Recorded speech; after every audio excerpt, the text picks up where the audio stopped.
சுமன் கவி, இதில் அகண்ட பாரத காலகட்டத்திலிருந்தே இந்தியாவினுடைய பொருளாதாரம் இருக்குது, அதனுடைய பலன்கள் தான் இப்போ வருதுன்ற பார்வை ஒன்று இருக்குது. இன்னொன்று, திமுக இந்த 4 ஆண்டுகளில் 4.5 ஆண்டுகளில் எதுவும் செய்யலைன்ற பார்வையை முன்வைக்கிறாங்களா எதிர்கட்சிகள்? இல்லை, எதுவுமே செய்யாமல் 11.19 வளர்ச்சி அடைந்ததாக ஒன்றிய அரசு என்னுடைய புள்ளி விவர கணக்கீட்டு துறை தான் சொல்லுகிறது. நீங்கள் நல்லா புரிஞ்சுங்க. 13.12% 2010 கலைஞர் ஆட்சி காலத்தில் நடக்குது. ஆனால் அதுக்கு பிறகு அடுத்தடுத்த ஆட்சிகள், அடுத்து ஜெயலலிதா ஆட்சி வந்ததுக்கு பிறகு 2011க்கு பிறகு அது 8%, 8.5%, 6.5%, அப்படியே வந்து கடைசியில் எடப்பாடி பழனிசாமி அவர்கள் வெளியில் போகும்போது 2020 கொரோனா காலகட்டம்னாலுமே கூட 0க்கு கீழே -0.5 கிட்ட அவருடைய வளர்ச்சி ஜிடிபி போயிடுச்சு. ஆனால் அதுக்கு பிறகு, அதாவது கிட்டத்தட்ட செத்து மண்ணுக்குள்ளே போன ஒன்றை தட்டி எழுப்பி தூக்கிட்டு வந்தது தான் இந்த 11% வளர்ச்சி. அப்போ இந்த கிராஃப் வந்து இப்படியே தலைகீழ போய் மறுபடியும் ஏற்றப்பட்டிருக்கு 2021க்கு பிறகு. இதை நீங்கள் ஒப்பிட்டு பார்த்தீர்கள் என்றால் வளர்ச்சியினுடைய திசை எந்த இருக்குது. பெர்ஃபார்மிங்கிறது வெறுமனே அவர் சொல்கிறது மாதிரி இயல்பிலேயே தமிழ்நாடு ஒரு சொர்க்க பூமி. இங்கே வந்து ராஜாக்கள் காலத்திலிருந்தே வந்து அதெல்லாம் அப்படி சொல்ல முடியாதுங்க. இன்னும் சொல்வதாக இருந்தால் ராசா அவர்கள் சொல்லிய ஒரு செய்தி என்னென்னா, வட மாநிலங்களுக்கு நான் சென்று வரும்போது பல நேரங்கள் நினைத்ததுண்டு, இங்கே என்ன வளம் இல்லை, இந்த வளங்களை எல்லாம் நாம் ஏன் இன்னும் கன்வெர்ட் பண்ணல. நான் ஏதாவது இங்கே இருக்கக்கூடிய, அதாவது தமிழ்நாட்டில் இருக்கக்கூடிய தென் மாநிலங்கள் இருக்கக்கூடிய இன்ஃப்ராஸ்ட்ரக்சர் ஏன் வட மாநிலங்களில் இல்லைன்னு நான் பல முறை நினைத்திருக்கிறேன்னு சொல்லியிருக்கிறார். ஸோ இதையெல்லாம் ஒப்பிட்டு பார்த்தீர்கள் என்றால் வளர்ச்சி என்பது திட்டமிடப்பட்டது 1990களில். எனக்கு புரியுது. இப்போ இதில் டிடிஎஸ் ரவிச்சந்திரன் சொல்லக்கூடிய ஒரு புள்ளி, இந்த தமிழ்நாட்டினுடைய வளர்ச்சி, நான் வெளிப்படையாக கேட்டேன், டபுள் டிஜிட் எக்கனாமியை நம்ம முதல் முறையாக பார்த்துருக்கோம் அப்படின்னு. இப்போ இந்த டபுள் டிஜிட் எக்கனாமிக்கான பேஸ் ரூட்டை அதிமுக கொடுத்ததா அப்படின்னு கேட்குறப்ப அதுக்கும் உடன்படலை. திமுக ஆட்சி காலத்தால் உருவாக்கப்பட்டதான்றப்ப அதுக்கும் உருவாக்கப்படலை. அப்போ மத்திய அரசு அதை செஞ்சிருக்குதா அப்படின் பொழுது அதுக்கும் அவர் வந்து அந்த முடிவுக்கெல்லாம் போகாதீங்கன்றார். இந்தியா பூரா வந்திருக்குன்னு சொன்னா 22 மாநிலங்கள் ஜிடிபியில் 50% கொடுக்கக்கூடிய நாட்டுல 6 மாநிலங்கள் 50% கொடுக்கக்கூடிய குறிக்கிடல சார். நீங்க ஒரு விஷயம் இல்ல அதுதான் இப்போ இது யாருக்கு தான் பலன் இல்ல, அதுதான் இப்ப என்னன்னா, விமர்சிக்கிறதா இருந்தால் நீங்கள் அதிமுக தலைவர் வந்து எடப்பாடி பழனிசாமி அவர்கள் ஏன் விமர்சிக்கிறார், பாஜக ஏன் விமர்சிக்கிறதுங்கிறது அவர்களுடைய பொசிஷன். அவர்கள் எதிர்க்கட்சியாக இருக்காங்க, விமர்சிக்கணுங்கிற தேவையிலிருந்து விமர்சிக்காங்க. ஆனால் நியாயமான காரணங்கள் இருக்கா அப்படிங்கிறதான் கேள்வி. எடப்பாடி பழனிசாமி அவர்கள் இருந்த காலகட்டத்திலேயே ஜிடிபி வளரவில்லை, மாறுதலாக அது தலைகளாக வீழ்ச்சி கண்டது. நீங்கள் இன்னொன்று சொல்கிறேன், இவர்கள் வந்து என்ன சொல்கிறாருன்னா, இவர் தமிழக முதல்வர் போய் அங்கேருந்து ஈர்க்க வேண்டிய அவசியமே இல்லை அப்படின்னு சொல்கிறாரு. ஆனால் நான் என்ன கேட்குறேன், தமிழ்நாட்டுக்கு வர வேண்டிய ஒரு செமிகண்டக்டர் ஆலையை பாஜக குஜராத்துக்கு இழுத்து சென்றது. அது மட்டும் இல்லாமல் தெலுங்கானாவிலிருந்து 3 ஆலைகளை இழுத்து சென்றது. மொத்தம் 4 ஆலைகள் செமிகண்டக்டர் ஆலை இழுத்துட்டு போயிருக்குன்னு 10 நாளைக்கு முன்னாடி தான் ஜெயராம் ரமேஷ் அவர்கள் குறிப்பிட்டிருக்காங்க. அது மட்டும் இல்லாமல் கடந்த 2024 அவர்கள் கூட்டணியிலே இருக்கக்கூடிய குமாரசாமி அவர்களே பெரிய குற்றச்சாட்டை சொன்னார். என்னன்னா, மைக்ரான்கிற நிறுவனத்தை $2.72 பில்லியன், கிட்டத்தட்ட ஒரு 20,000 கோடி ரூபாய் மதிப்பீட்டில் உள்ள ஒரு முதலீட்டை இழுத்துட்டு போய் வெறும் 5,000 வேலைவாய்ப்புகளை, நீங்கள் கொஞ்சம் சொன்னாங்களே எவ்வளோ கம்மியான வேலைவாய்ப்புகளை உருவாக்கின, 5,000 வேலைவாய்ப்புகளுக்கு $2.7 பில்லியன் கொண்டு போனது மட்டும் இல்லை, $2 பில்லியன் மானியமே கொடுத்துருக்காங்க. அதுக்கான இதையெல்லாம் அவர் அதில் முழுசாவே பேசினார். அப்போ இவ்வளவு வலிந்து சென்று முதலீடுகளை ஈர்க்கலை. நான் வந்து உங்களுக்கு டேட்டாவே கொடுக்க முடியும், எந்த அளவிற்கான, அதாவது 10.3 லட்சம் கோடி ரூபாய்ன்னு சொல்கிறாங்க இல்லையா, அது முழுவதுக்கும் டேட்டா இருக்குது. அதுக்கான டைம் இருக்காங்கிறதான் கேள்வி. ஆனால் ஒவ்வொரு விஷயத்திலும் இவர்கள் வளர்ந்து, அதாவது பிளான் பண்ணி வளர்கிறார்கள். இன்னொன்று இவர் சொன்னாங்க, முதல்வர் போக வேண்டிய அவசியம் இல்லை. நீங்கள் உங்களுக்கு தெரியும், ஃபோர்டு கம்பெனிக்கு அவர் நேரடியாக போய் உத்தரவாதம் கொடுத்து ஏற்கனவே நிறுத்தப்பட்ட உற்பத்தியை நான் வந்து சரிப்படுத்துகிறேன்னு சொல்லி அவர்களுக்கு உத்தரவாதம் கொடுத்து வந்தார். ஒன்று. இன்னொன்று, நீங்கள் இந்த வின்ஃபாஸ்ட் நிறுவனம் அதை வந்து 16,000 கோடி உற்பத்தி அதாவது போன வருடம் தொடங்கிச்சு, இந்த வருடம் இப்போ காரே வெளியில் வந்துருச்சு, நுங்கம்பாக்கத்தில் ஷோரூம் போட்டாச்சு. அந்த அளவிற்கு பருப்பொருளான வளர்ச்சியினுடைய இதை நாம் கண் முன்னால் பார்த்து கொண்டிருக்கிறோம். இப்படி இருக்கிறப்போ என்ன காரணத்திற்காக எதிர்க்கட்சிகள் வெள்ளை அறிக்கை வெளியிடணும்னு சொல்றாங்க? எக்கனாமிக்கல் சர்வேவிலும் சொல்றாங்க எவ்வளவு பொருளாதார வளர்ச்சியை நம்ம ஈட்டி இருக்கிறோம் அப்படின்னு சொல்லிட்டு. அப்படி இருக்கிறப்போ வெள்ளை அறிக்கை வெளியிடணும் அப்படின்ற எதிர்க்கட்சிகளுடைய டிமாண்ட் எதனுடைய அடிப்படை? எதிர்க்கட்சிகள்னு ஒன்று இருக்கணும், அதாவது அவர்களுக்கு நாங்களும் இருக்கன்னு சொல்லணும்லாங்க.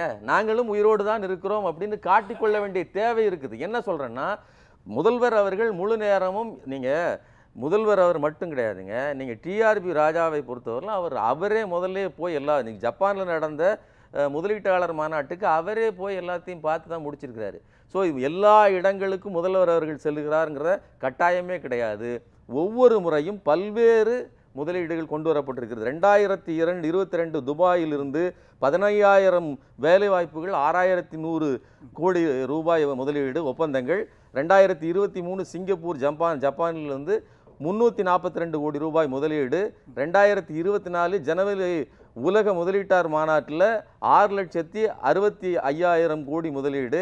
2024 பிப்ரவரி ஸ்பெயின் பயணத்தின் போது 3,440 கோடி ரூபாய் முதலீடு. இது எல்லாம் சேர்த்துத்தான் 10,30,30,000 கோடி ரூபாய். எதிர்க்கட்சி தலைவர் எடப்பாடி கே பழனிசாமி சொல்றாரு, நான் முதல்வராக இருந்த பொழுது கையொப்பமிட்ட புரிந்துணர்வு ஒப்பந்தங்களின் எண்ணிக்கை 41. இதன் மூலம் தொழில் முதலீடுகளை ஈர்த்தது மட்டுமல்ல, அங்குள்ள கால்நடை பண்ணை மற்றும் பல விஷயங்களை நாம நேரடியாக கொண்டு வந்திருக்கோம் அப்படின்றார். அதிமுக ஆட்சி காலத்தில் போடப்பட்ட ஒப்பந்தங்களினுடைய நீட்சியாகத்தான் திமுக ஆட்சி காலத்தினுடைய இந்த ஒப்பந்தங்களை பார்க்கணும். அது தப்புன்னு நான் சொல்லல. அவருடைய காலகட்டத்தில் எதுவுமே நடக்கல. ஒரு தமிழ்நாட்டில் சொன்ன மாதிரி குட் பெர்ஃபார்மிங் ஒரு ஸ்டேட்டு, அதுல சரியான திசைக்கு இழுத்து செல்வதற்கான தலைவர் இல்லாத போது என்ன நடக்குங்கிறதுக்கான விளைவைத்தான் நான் ஜிடிபி டவுனை சொல்றேன்.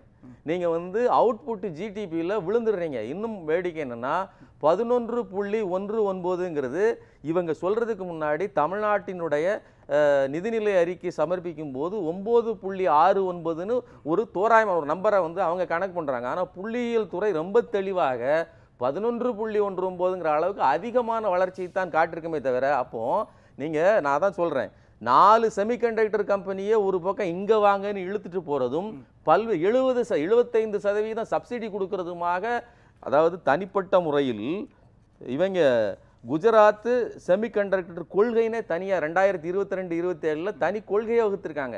எல்லாவற்றையுமே ஃப்ரீயா கொடுக்குறோம். நீங்க அதான் சொல்றேன் இல்லையா, $2.75 பில்லியன் டாலர்ல $2 பில்லியன் நான் சப்சிடி கொடுக்குறேன்னா எவ்வளவு மோசமாக இழுத்து செல்வதற்கு தயாராக இருக்கிறார்கள். முதலமைச்சர் ஸ்டாலினே நேரடியாக போக வேண்டிய அவசியம் என்ன? நயினா நாகேந்திரன் தன்னுடைய அறிக்கையில் சொல்றாரு, உத்தரப்பிரதேசத்தினுடைய முதல்வர் யோகி ஆதித்யநாத் இருக்கும் இடத்தில் இருந்து கொண்டே சுமார் 7.12 லட்சம் கோடி முதலீடுகள் ஈர்த்துள்ளார். மகாராஷ்டிராவுடைய முதல்வர் தேவேந்திர பட்னாவிஸ் பயணத்தோடைய 15 லட்சம் கோடி மதிப்பிலான முதலீடுகளை குவித்திருக்கிறார். ஆனால் முதலமைச்சர் ஸ்டாலின் ஏன் போகணும் அப்படின்ற ஒரு கேள்வி. நான் இதுக்கு தான் என்ன சொல்றேன்னா, ஒன்றிய அரசினுடைய ஓரவஞ்சனை இருக்குதுன்னு நான் சொல்றேன். நீங்க 4 செமிகண்டக்டர் கம்பெனியை நீங்க பாஜக அரசு உட்கார்ந்துக்கிட்டு வேலை செய்ய வேண்டியது இல்லை. அது பாலிசியை ஓபன் பண்ணி கேட்டை விரிச்சு வச்சிருந்தா போதும். அங்க இருந்து ஒன்றிய அரசை இழுத்து கொண்டு வந்து காலரை பிடிச்சி இழுத்து கொண்டாந்து அவர்கள் வெளிநாட்டு முதலீடுகள் இழுத்து நிறுத்திடும். ஆனா இங்க அப்படி கிடையாது. இங்கே முழுக்க இங்கே ஜிஎஸ்டி ரிட்டர்ன் சரி கிடையாது, கல்விக்கு நிதி கிடையாது. நீங்கள் எந்த ஒரு விஷயத்திலையும் சரி சரியான முறையில் பணம், நீங்கள் ஊரக வேலைவாய்ப்பு திட்டத்துக்கு பணம் கிடையாது. இதையெல்லாம் போய் இருந்து காத்திருந்து தான் பகுதியை மீட்டிட்டு வந்தது தான் தமிழ்நாடு நிதியமைச்சருடைய சாமர்த்தியம். இதெல்லாம் நீங்க ஒப்பிட்டு பார்க்கணும். அதாவது சவலை பிள்ளைக்கும் நான் உள்நாட்டினுடைய நிதி கொடுக்கறத பத்தி கேட்கல. நான் யோகி ஆதித்யநாத்தோ அல்லது தேவேந்திர பட்னாவிஸோ அவங்களுடைய மாநிலத்திலிருந்து ஒரு திட்டத்தை கவர்ந்து இழுக்கிறப்போ முதலமைச்சர் ஸ்டாலின் மட்டும் ஏன் வெளிநாடு போய் தாங்க சொல்றேன். நான் என்ன சொல்றேன்னா, அப்படி உட்கார்ந்த இடத்திலே அவர்கள் கவர்ந்து இழுத்தது உண்மையாக இருந்திருந்தால் ஜிடிபி குரோத்ல அவங்க மேல வந்திருக்கணும் இல்லையா? ஃபர்ஸ்ட் இடத்துல யார் வந்துட்டா? நம்ம வந்துட்டோம் இல்லையா? அப்போ அதோட பொருள் என்ன? 11.19% வளர்ச்சி வந்ததுக்கு அப்புறம் அவர்கள் உட்கார்ந்த இடத்திலேயே மீன் பிடித்தார்கள் என்று சொல்லுவது, வெட்டாந்தரையில் மீன் பிடித்தார்கள் சட்டியை கொண்டாந்து மீன் பாக்கெட்டை பக்கத்திலே வச்சுட்டாங்க கூடையோட. அது பாஜக ஆளுவதால் அது நடக்கிறது. இவர்கள் திட்டமிட்டு தமிழ்நாட்டுக்கு வர வேண்டிய முதலீடுகளை பாஜக ஆளுகிற மாநிலங்களுக்கு குறிப்பாக குஜராத்துக்கு கொண்டு சென்றிருக்கிறார்கள். ஜெயராம் ரமேஷ் அவர்களுடைய பேச்சு லாஜிக் தானே. அது ஜெயராம் ரமேஷோட விமர்சனம் அதுதான். நீங்க மாநிலங்களுக்கு வர வேண்டிய திட்டங்களை அப்படியே தூக்கி குஜராத்துக்கும் மகாராஷ்டிராவுக்கும் உத்தரப்பிரதேசத்துக்கும் கொடுத்துறீங்க, அலாட் பண்ணிடுறீங்க. அவர் சொன்ன ஒரு வரியை நீங்க மறந்துட்டீங்க. அங்கே எல்லாமே இலவசமா கொடுத்து எங்க இடத்துக்கு வந்து முதலீடு பண்ணுங்கன்னு சொல்றாங்க, அதனால போயிட்டாங்க. சொல்றது தப்பா? Very நான் good. உனக்கு இல்ல, 1000 very ரூபாய் good, very கொடுக்குறேன். good. பெண்களுக்கு நான் 1000 ரூபாய் கொடுக்குறேன். நான் என்ன பஸ் கேக்குறேன்? ஃப்ரீ பண்ணிட்டேன், எனக்கு ஓட்டு போடுங்க, ஓட்டு போடுங்கன்னு சொல்றது தப்பா? இல்ல, நாகரிகமான விஷயம் தானே. ரெண்டாவது இல்ல இல்ல இல்ல இல்ல டிடிஎஸ் ரவிச்சந்திரன் இருங்க, உங்களுக்கு நேரம் இல்ல. IGSS வெஞ்சர் வந்து இல்ல இல்ல வரேன் செமிகண்டக்டர் ஏன் குஜராத்துக்கு போனான்னு தனியா பேசுங்க, விமர்சிப்போம். இல்ல, அதுதான் சொல்றேன். 2024 ஜூன்ல செமிகண்டக்டர் இண்டஸ்ட்ரி போனதுக்கு விமர்சனம் ஏன் போனாங்கங்கிறது மட்டும் கிடையாது. வெறும் 5000 வேலை வாய்ப்புகளை உருவாக்குவதற்கு ஏன் 75% சப்சிடி கொடுத்தீர்கள்ங்கிறது முக்கியமான கேள்வி. நீங்க நான் திறந்து வச்சிருக்கிறேன் வான்னு ராரான்னு சொல்வதனால் மட்டும் போகலைங்க. எல்லாவற்றையுமே அடிபணிந்து மொத்த வளத்தையுமே கையகப்படுத்துகிற நிலையில் வருகிற முதலீடு என்பது நஷ்டம், அது முதலீடு அல்ல அப்படின்னு சொல்லியிருக்காங்க. நீங்க நல்லா புரிஞ்சுக்கங்க. போன வாரம் முதல்வர் அவர்கள் இலவசமாக மக்களுக்கு கொடுக்கிற பணம் என்பது முதலீடு, அது வந்து நஷ்டம் கிடையாதுன்னு சொன்னதற்கும் நீங்க முதலீட்டாளர்களுக்கு கொண்டு போய் தாரை வார்ப்பதற்கும் வித்தியாசம் இருக்கிறது. அது நஷ்டம்.